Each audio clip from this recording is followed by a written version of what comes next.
अखंड भारत का निर्माण करने वाला वही पहला व्यक्ति था, चंद्रगुप्त मौर्य।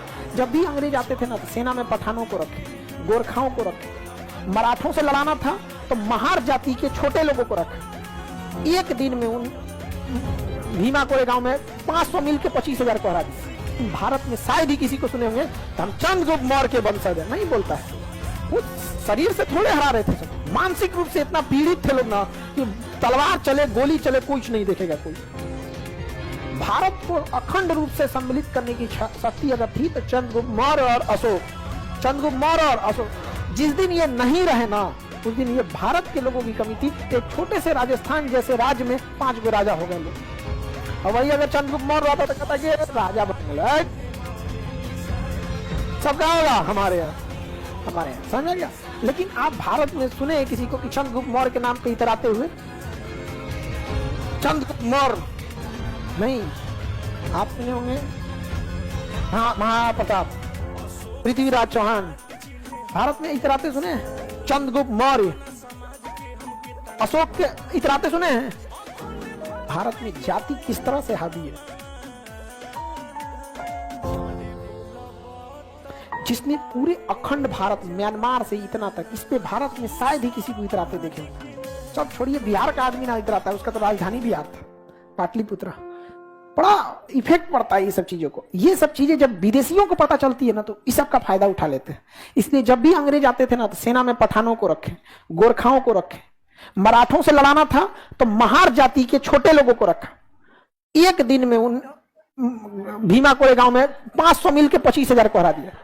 वो शरीर से थोड़े हरा रहे थे सब, मानसिक रूप से इतना पीड़ित थे लोग ना कि तलवार चले गोली चले कुछ नहीं देखेगा कोई। आप में लड़ने की शक्ति नहीं, लेकिन अगर आपके सामने कोई आपके माता पिता को मार देना तो फिर आप कह दीजिएगा तुम कितना बड़ा अधिकारी हो कि क्या हो, मार देगा आदमी। आप नहीं समझ में आया? देखेगा आदमी तुम कौन हो, हाँ आदमी छोड़ देगा, मारेगा ऐसा कि उसके रिश्तेदार देखने आएंगे बहुत अच्छे आदमी थे।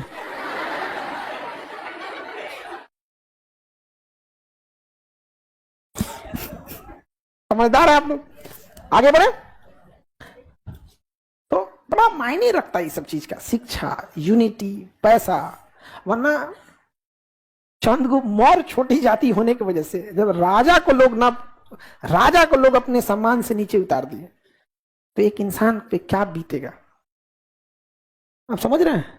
राजा, अखंड भारत का निर्माण करने वाला वही पहला व्यक्ति था, चंद्रगुप्त मौर्य।